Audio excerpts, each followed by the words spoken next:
ओम गुरुर्ब्रह्मा गुरुर्विष्णु गुरुर्देवो महेश्वरा गुरुर्साक्षात् परब्रह्म तस्मै श्री गुरुवे नमः। अखंडमंडलाकारं व्याप्तं येन चराचरं तत्पदं दर्शितं येन तस्मै श्री गुरुवे नमः। नमस्कार, स्वागत है आपका आचार्य वाणी में। मैं आचार्य डॉक्टर विक्रमादित्य आपके साथ हूँ और इस आचार्य वाणी चैनल पर आज हम बात करने जा रहे हैं मिथुन राशि वालों की। यदि सबसे बड़ा परिवर्तन मिथुन राशि वालों के लिए होने जा रहा है तो आपकी राशि में ही सबसे बड़ा परिवर्तन का योग इस जून में बन रहा है। आपकी राशि में चल रहे हैं बृहस्पति, आपकी राशि के स्वामी बुध इस वक्त पूर्ण शुद्ध अवस्था में, बहुत बढ़िया अवस्था में आने के योग बना रहे हैं और आपकी राशि में ही सूर्य महाराज पदार्पण करने के योग बना रहे हैं। तो सबसे बड़ा परिवर्तन आपकी राशि में ही आपको देखने को मिलेगा। कुछ अच्छा कुछ खराब तो रहता ही है, लेकिन सबसे बड़ा परिवर्तन यदि राशि का घर का मालिक घर में आ जाए और पूर्ण ताकत में हो, तो उसका शौर्य बल पटाखा फैल रही हो, तो डुगडुगी बज रही हो, तो फिर चिंता की ज़रूरत क्या है। तो ऐसे में और भी परिवर्तन का योग बना। मंगल महाराज सबसे कमज़ोर अवस्था में जो थी, पराक्रम स्थिति में थे, नहीं थे, वो भी इस वक्त परिवर्तन की तरफ चले गए हैं। लेकिन जैसे कहा जाता है कि कुछ अच्छा कुछ खराब हमेशा होता है, कि कुछ एक्शन होते हैं, कुछ रिएक्शंस भी होते हैं। तो मंगल परिवर्तन हुए तो शनि के साथ षडाष्टक योग बना लिए, ग्रहों का परिवर्तन हुआ, बृहस्पति अस्त हो गए। तो इन सब का प्रभाव आपके लिए बहुत ज़रूरी है, कुछ खास उपाय करने की ज़रूरत है। नहीं तो ये जो परिवर्तन बृहस्पति बुध अकेले जो लाभ लेके, इस वक्त सारा का सारा दारोमदार बुध के झंडे पर ही है और बुध महाराज पूरी तरह से अकेले ही आपके रथ को हाँकते दिखाई दे रहे हैं। और बाकी सब चीज़ें ग्रह जो हैं वो आपके नक्षत्रों के दृष्टिकोण से देखा जाए तो वो आपके बुध के आगे बढ़ते हुए रथ को पीछे खींचने का प्रयास कर रहे हैं। बुध अकेले ही बहुत सारी चीज़ों को बढ़ाने का प्रयास कर रहे हैं। बृहस्पति साथ छोड़ चुके हैं क्योंकि अस्त स्थिति में। सूर्य उनके रथ पर कहीं ना कहीं कुछ परेशानी उत्पन्न करने के योग बना रहे हैं। तो ऐसे में आपको समझना पड़ेगा प्रभाव क्या होने वाला है इन सब ग्रहों का आपकी राशि के दृष्टिकोण। सबसे पहले हम बात कर लेते हैं विशेष तौर पर आपकी राशि के दृष्टिकोण से। यदि हम बात करें कन्या राशि मिथुन राशि वालों के लिए, तो सबसे पहले हम बात करते हैं 11 तारीख की, 11 जून बुधवार का दिन ही है उस दिन, और ख़ासतौर पर पूर्णिमा का योग बन रहा है। बुध का योग पूर्णिमा तिथि और साथ साथ वट सावित्री का व्रत पूर्ण रहेगा इस दिन। इस दिन बृहस्पति महाराज अस्त हो रहे हैं, लेकिन बुध आपकी राशि के स्वामी उदय हो रहे हैं। सबसे शुभ ग्रह बृहस्पति महाराज आपकी राशि में जाकर इस वक्त बहुत तेज गति से चल रहे थे और कुछ करीब 4 महीने का टाइम है उनके पास, पूर्ण गति से आगे बढ़ते हुए दिखाई दे रहे थे। पराक्रम शौर्य बल जब परिपक्व काल आना शुरू हुआ उससे पहले वो अस्त हो गए हैं। चिंता ना करें, बहुत लंबे टाइम के लिए नहीं है, उसके बाद उदय होंगे तो और बढ़िया तरह से योग बनाएंगे। लेकिन उसकी कमी पूर्ति करने के लिए इसी दिन, जहाँ सुबह 10 बजे के आसपास बुध अस्त हुए, वहीं उसके आसपास ही जो बृहस्पति अस्त हुए, बुध वहीं उदय हो गए हैं। ये आपके लिए बहुत बढ़िया योग बना रहे हैं, चीज़ों को ऑर्गेनाइज कर पाएंगे, बहुत बढ़िया तरीके से चीज़ों का लाभ आपको मिलता दिखाई देगा। लेकिन यदि साथ साथ बृहस्पति का उपाय भी कर ले तो बहुत अच्छा रहेगा। हो सके तो इस दिन वट सावित्री के व्रत के दिन ब्राह्मणों को, जो पूजा पाठ करने वाले लोग हैं, मंदिरों में कुछ जल इत्यादि का, अन्न इत्यादि भरकर कलश का दान करने का आपको प्रयास करना चाहिए। वट वृक्ष को लगाने का प्रयास करना चाहिए। यदि हो सके तो किसी देव स्थान पर जाकर एक वट के वृक्ष को कहीं ना कहीं रोपित करने का प्रयास, किसी पार्क में उसको रोपित करने का प्रयास करें, जल इत्यादि को उसको देने का प्रयास करें। ये बड़ा अच्छा उपाय है, इसको करेंगे तो आपके लिए कहीं ना कहीं स्थिति अच्छी रहेगी। शाम आते आते कहीं ना कहीं गज केसरी योग आपकी राशि में बनकर तैयार हो जाएगा। बुध के उदय होने से वैसे ही राजयोग बन गया है, ये आपके दोनों योग अच्छे बनते दिखाई दे रहे हैं। 12 तारीख बृहस्पतिवार का अवसर, और उस दिन आषाढ़ का महीना आरंभ होगा, कृष्ण पक्ष की प्रतिपदा तिथि है, और ऐसे में भरणी नक्षत्र में शुक्र का प्रवेश करना आपकी राशि के दृष्टिकोण से लाभ की स्थिति आपके लिए कहीं ना कहीं पूर्ण बनाता दिखाई दे रहा है। ऐसे में विशेष तौर पर बृहस्पति के सम्मुख आके चंद्रमा का विराजमान हो जाना, ये भी आपके लिए बड़ा अनुकूल दिखाई देता है।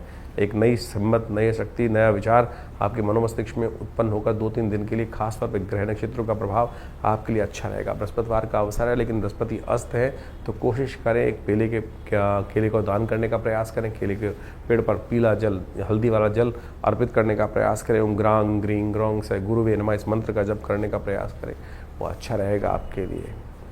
13 तारीख का दिन शुक्रवार का अवसर, द्वितीय तिथि विद्यमान है और ग्रह नक्षत्र ओवरऑल सेम ही दिखाई देते हैं आपकी राशि के दृष्टिकोण से। तो ऐसे में आप थोड़ा सा ज्ञान का सहारा लेने का प्रयास करें। यदि क्योंकि ज्ञान का देवता अस्त है इस वक्त, बृहस्पति ज्ञान के स्वामी हैं, और वो अस्त है। तो ऐसे में कोशिश ये करें थोड़े विनम्र भाव से गुरुजन का आशीर्वाद लेकर काम करने का प्रयास करें।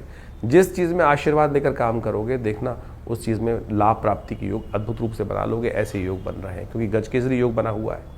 तो ऐसे में बृहस्पति थोड़े अस्त हैं, उनको ताकत विनम्रता से ले सकते हैं। उनका जितनी विनम्र होकर गुरुजन का, ज्ञानवान व्यक्तियों का, जिस चीज़ में आपका थोड़ा हाथ तंग है उसमें विचार कर कर कार्य करोगे तो बहुत अच्छे से आप लाभ ले सकते हैं। ऐसी स्थिति बनती दिखाई दे रही है। बहुत जल्दी ग्रहों का परिवर्तन का योग बनता दिखाई देगा और उन परिवर्तन का प्रभाव महत्वाकांक्षा इन दिनों थोड़ी ज़्यादा परेशान कर सकती है, इसलिए बैलेंस होकर काम करने का प्रयास करें। बहुत ज़्यादा ऊपर वाली, जैसे शेयर बाजार में जो काम कर रहे हैं, जिनको बाजार में काम करना है, इस वक्त केतु के साथ चंद्रमा विराजमान होने के मंगल विराजमान होने के कारण तेजी गति से बहुत कार्य कर रहे हैं। और सूर्य आपके 12वें भाव में बैठे हुए हैं जो कहीं ना कहीं जुए की तरफ प्रवृत्त कर सकते हैं, आपको खासतौर पर दाव लगाने की तरफ प्रवृत्त कर सकते हैं। और वो स्थिति जिसमें आपको ज्ञान नहीं है और अज्ञानी व्यक्ति का साथ लेकर काम करोगे तो फंस जाओगे, ऐसा खासतौर पर योग बनता दिखाई दे रहा है। केसर का योग, माथे पर तिलक लगाना नित्य प्रति बहुत ज़रूरी रहेगा। पीले हल्दी वाले जल से स्नान करना आपके लिए बहुत बढ़िया उपाय है, इसको अवश्य करने का प्रयास कीजिए। 14 तारीख का दिन शनिवार का अवसर, तृतीया तिथि विद्यमान है। ग्रह नक्षत्रों के दृष्टिकोण से ग्रहों का योग जो आपके लिए बन रहा है वो भी आपको समझ लेना चाहिए।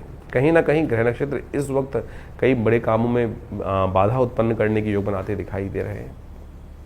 आपका विचार भी थोड़ा कहीं ना कहीं इन दिनों आपका शत्रु बन सकता है, इसलिए ज़्यादा विचार में ना फंसे, ज़्यादा द्वंद्वात्मक स्थिति ना फंसे। कई बार जो इमोशनल चीज़ों में व्यक्ति फंस जाता है उसके कारण से कई बार कष्ट होने के योग बन जाते हैं। जहाँ विशेष तौर पर आवश्यकता है आपको थोड़ा सा, क्योंकि इन दिनों विशेष तौर पर बुध के साथ साथ बृहस्पति महाराज दोनों केंद्र भाव में आपके राशि में विराजमान है और कहीं ना कहीं ग्रह नक्षत्र योग जो है वो इन दिनों थोड़े से आपको आलस की तरफ प्रवृत्त कर रहे हैं। इन दिनों ग्रह नक्षत्र दिखा रहे हैं रक्त संबंधित परेशानी आपको बढ़ सकती हैं, तो इसलिए रक्त संबंधित बीमारियों को ध्यान रखते हुए कार्य करें। थोड़ा मोटापा, वजन थोड़ा इन दिनों ज़्यादा बढ़ने के योग बन सकते हैं, ऐसे भी योग आपके लिए बनते दिखाई दे रहे हैं। तो हो सके आलस को त्याग कर नित्य प्रति प्रॉपर्ली एक्सरसाइज इत्यादि करें तो वो बहुत ज़रूरी रहेगा। इस दिन भद्रा रहेगी करीब 3:45 बजे तक, तो नए कार्यों में आरंभ ना करें, इस बात का ध्यान रखें। सुबह सुबह गणेश जी का स्तवन करें, वो आपके लिए अच्छा रहेगा। 15 तारीख रविवार का दिन ग्रह नक्षत्रों के दृष्टिकोण से ग्रह योग बन रहे हैं, वो जान लीजिए क्या कह रहे हैं। चतुर्थी तिथि विद्यमान है, उदय तिथि के रूप में रिक्ता तिथि है और साथ साथ सूर्य इस दिन परिवर्तन का योग बना रहे हैं। सूर्य आपकी राशि से आपकी राशि में पदार्पण करते दिखाई देंगे, 12वें भाव से निकलकर लग्न में जो स्थान लेते दिखाई देंगे। ऐसे में ग्रह नक्षत्रों के दृष्टिकोण से खास तौर पर आपको बहुत ज़्यादा अपने आप को सॉफ्ट रखना पड़ेगा। कई बार सूर्य यहाँ पर आकर एग्रेसिव हो जाते हैं बहुत ज़्यादा, और लाभ जो है वो परोपकार से ही है। परोपकार विहीन मत रहिएगा, सेवा भाव अपने मनो मस्तिष्क में लगाए रखें। हो सके तो सुबह सुबह नित्य प्रति भगवान सूर्य को जल अवश्य देने का प्रयास करें। रविवार के दिन सूर्य का परिवर्तन होना ये एक बहुत अच्छा हृदय नाम का योग बनाता है, लेकिन अस्त बृहस्पति के साथ उनका योग बनाना ये कहीं ना कहीं द्वंद्वात्मक कलेश को उत्पन्न करना योग दिखाई देता है। तो इससे बचने के लिए नित्य प्रति आपको विशेष तौर पर भगवान सूर्य को जल देना चाहिए और सूर्य को शांत करने का, नवग्रहों को शांत करने का प्रयास करना चाहिए। हमने विवेकानंद योगाश्रम में इस दिन नवग्रह शांति महायज्ञ और गायत्री महायज्ञ रखा है। सुबह 8 बजे से आरंभ होगा और करीब करीब 11 बजे तक रहेगा। भंडारे के साथ कार्यक्रम रहेगा। आप स्वयं भी इस यज्ञ में भाग लेने के लिए आ सकते हैं और भगवान का आराधना करके कल्याणकारी योग बना सकते हैं। 16 तारीख का दिन सोमवार का अवसर है। पंचमी तिथि विद्यमान रहेगी इस दिन ग्रह नक्षत्रों के दृष्टिकोण से, और ग्रहों का परिवर्तन का योग भी बनता दिखाई दे रहा है। और ये ग्रहों का परिवर्तन दोपहर के बाद से आपके लिए कहीं ना कहीं पॉजिटिव रहेगा, सरलता का उदय करते दिखाई दे रहा है। सूर्य बृहस्पति के परिवर्तन से जितना थोड़ा सा ग्रह नक्षत्र आपके लिए हार्ड हुए थे, ये 2 दिन आपके लिए खासतौर पे कहीं ना कहीं परिवर्तन के योग बना सकते हैं, लाभ के योग दे सकते हैं, क्योंकि बृहस्पति से दृष्ट होकर चंद्रमा भाग्य में विराजमान हो गया है। गजकेसरी योग का निर्माण हो रहा है। ये स्थिति आपके लिए जो सुबह थोड़ी हल्की दिखाई देगी, लेकिन दोपहर आते आते कहीं ना कहीं आने वाले 3 दिनों के लिए बहुत अच्छा लाभ का योग आपके लिए बनता दिखाई दे रहा है। तो पूर्ण श्रद्धा के साथ कार्य करने का प्रयास करें, वो अच्छा रहेगा। बुध और ताकत में आएंगे क्योंकि इस दिन पुनर्वसु नक्षत्र में बुध का प्रवेश हो जाएगा और ताकत के साथ साथ ये बुध आप चीज़ों को ऑर्गेनाइज करने की स्थिति उत्पन्न करते दिखाई देंगे आपके लिए। 17 तारीख मंगलवार का दिन षष्ठी तिथि इस दिन विद्यमान रहेगी। ग्रह नक्षत्रों के दृष्टिकोण से जो ग्रह योग आपके लिए बन रहे हैं वो कहीं ना कहीं अच्छे योग बना रहे हैं। सुबह सुबह रवि योग है जो आपके लिए नए कार्यों का आरंभ करने की शक्ति देता है, और उसके बाद दोपहर के बाद भद्रा का योग हो जाएगा। तो जो नए कार्य आरंभ करने हो तो करीब दोपहर को 2:45 बजे से पहले कर लीजिए, वो लाभ की स्थिति को उत्पन्न करते दिखाई दे रहे हैं। और गजकेसरी योग पहले ही बना हुआ है आपके लिए, जो स्थितियों को राजयोग के तरह निर्माण करता दिखाई दे रहा है। स्वग्रही बुध विराजमान और साथ साथ बृहस्पति से दृष्ट होकर चंद्रमा भाग्य में विराजमान, दोनों योग बहुत अच्छे हैं। लेकिन सूर्य लग्न में बैठने के कारण से थोड़ी सी एग्रेसिवनेस दे रहे हैं, तो उसको शांत रखते हुए कार्य करना आपके लिए बहुत ज़रूरी रहेगा। सूर्य को नित्यप्रति जल दें, वो आपके लिए बहुत ज़रूरी है। हो सके तो आपकी राशि के दृष्टिकोण से ओम घृणी सूर्य आदित्याय नमः इस मंत्र का जप भी करें, वो आपके लिए अच्छा रहेगा। 18 तारीख बुधवार का अवसर, सप्तमी तिथि विद्यमान है और इस दिन ग्रह नक्षत्रों के दृष्टिकोण से ओवरऑल चीज़ें आपके फेवर में जाती दिखाई दे रही हैं। बस थोड़ा सा बृहस्पति का उपाय लगातार करते रहने का आपको ज़रूरत दिखाई देती है। शाम के समय चंद्रमा का परिवर्तन का योग बनता दिखाई दे रहा है। शिव की कालाष्टमी है, तो ऐसे में शिव का ध्यान करते हुए कार्य करना आपके लिए बड़ा श्रेष्ठ ही रहेगा। चीज़ों को अच्छे से रिजल्ट लाने की तरफ प्रेरित करता दिखाई देगा आपकी राशि के दृष्टिकोण से। 19 तारीख की यदि हम बात करें तो उस दिन बृहस्पतिवार का अवसर, अष्टमी तिथि विद्यमान है और साथ साथ ग्रह नक्षत्रों के दृष्टिकोण से इस दिन जितनी मेहनत उतना लाभ प्राप्ति के योग बनते दिखाई दे रहे हैं।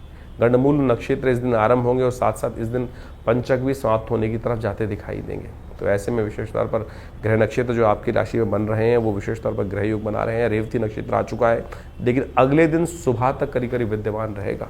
तो ऐसे में रेवती तक विशेष तौर पर पंचक समाप्त होते हैं। तो ऐसे में जो कार्य हमने आपको बताए थे, जैसे लकड़ी का एकत्र करना, तृण का एकत्र करना, छत डालना और साथ साथ दाग इत्यादि कर्म करना, इनमें सावधानी बरतने का आपको कार्य अवश्य करना चाहिए।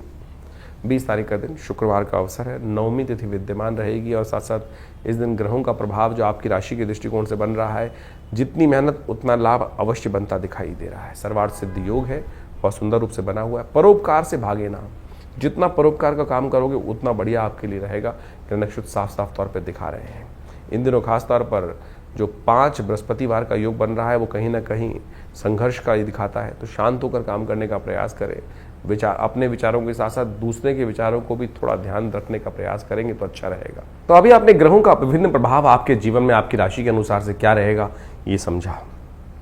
ऐसे में आषाढ़ के महीने में ग्रहों का जो परिवर्तन का योग बन रहा है वो भी आपको समझना चाहिए। इस आषाढ़ के महीने में ज्योतिष के दृष्टिकोण से यदि हम काल गणनाओं के अनुसार से देखें तो इसमें 5 बृहस्पतिवार का योग पड़ रहा है और 5 बृहस्पतिवार का योग जो होता है वो विशेष तौर पर बड़ा शांत योग नहीं माना जाता।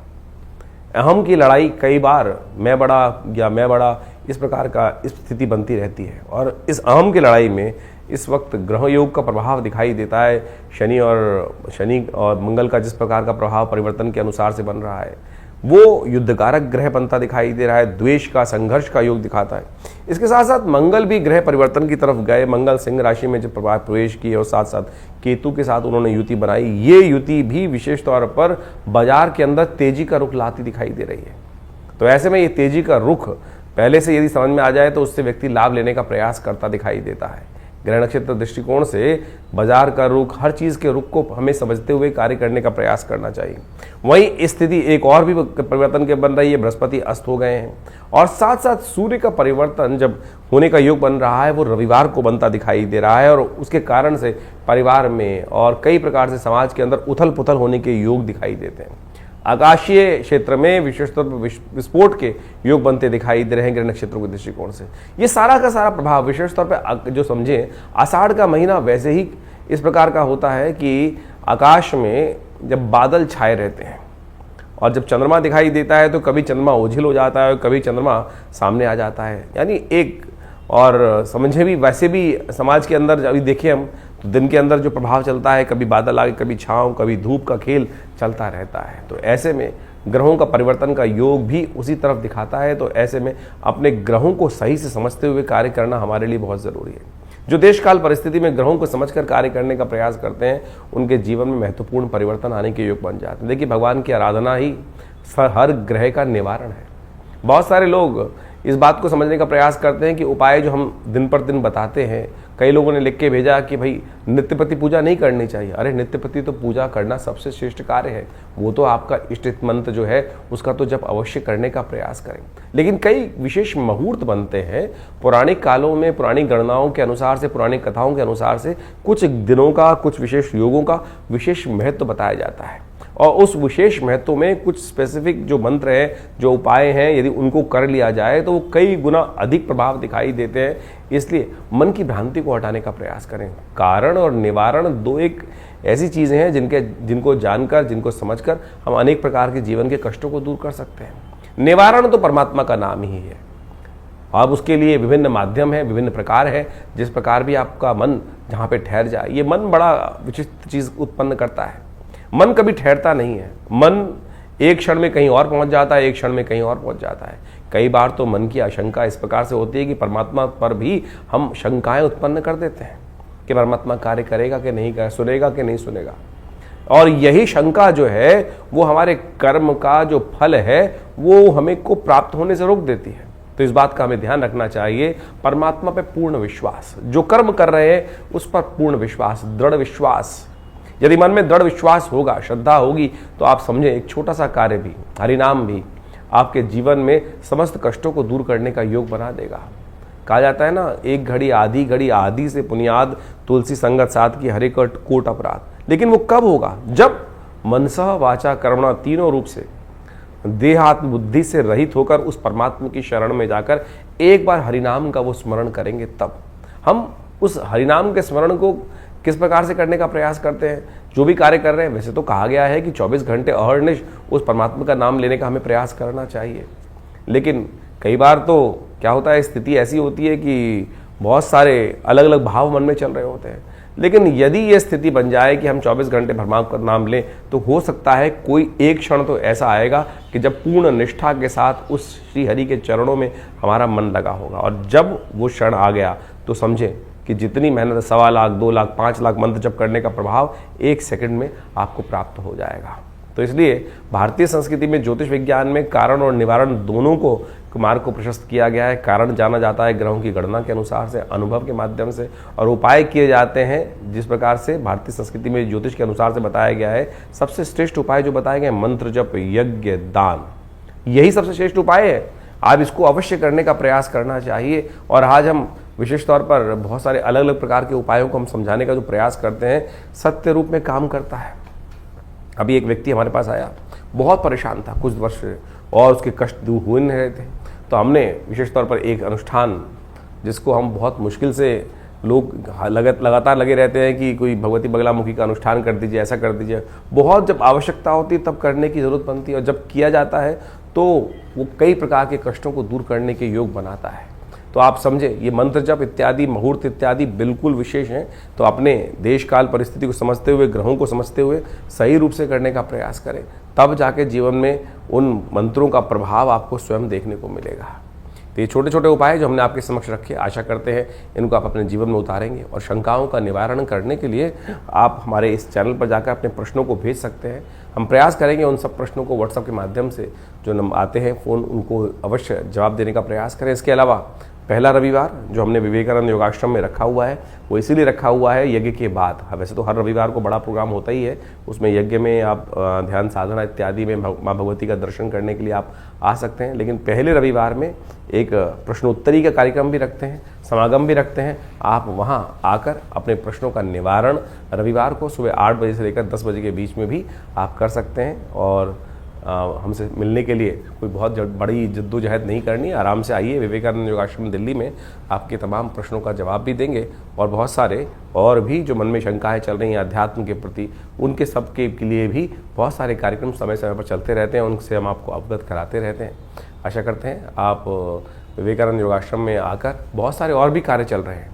आपकी सूचना के लिए हम बता दें, यहाँ विवेकानंद योगाश्रम में एक हॉस्पिटल है बड़ा, योगा प्राकृतिक चिकित्सा आयुर्वेद का हॉस्पिटल है, और वहाँ नित्य प्रति बहुत सारी व्यवस्थाएं भी रहती हैं। और अभी विश्व योग दिवस के अंतर्गत पूरे जमुना पार में सबसे बड़ा कार्यक्रम भारत सरकार के साथ मिलकर, आयुष मंत्रालय के साथ मिलकर किया जा रहा है, जिसमें 15,000 आदमी एक साथ मिलकर योग करेंगे। 21 तारीख को आप भी उसमें भी यमुना स्पोर्ट्स कॉम्प्लेक्स में एक कार्यक्रम रहेगा, आप उसमें भी सादर आमंत्रित हैं। सुबह 6 बजे से लेकर और करीब करीब 9 बजे तक ये कार्यक्रम रहेगा जमुना पार में, यमुना स्पोर्ट्स कॉम्प्लेक्स में। उसमें भी आप आकर हमारे साथ पूरा स्वस्थ भारत के निर्माण के लिए सुंदर योग का कार्यक्रम में भाग ले सकते हैं। धन्यवाद, नमस्कार।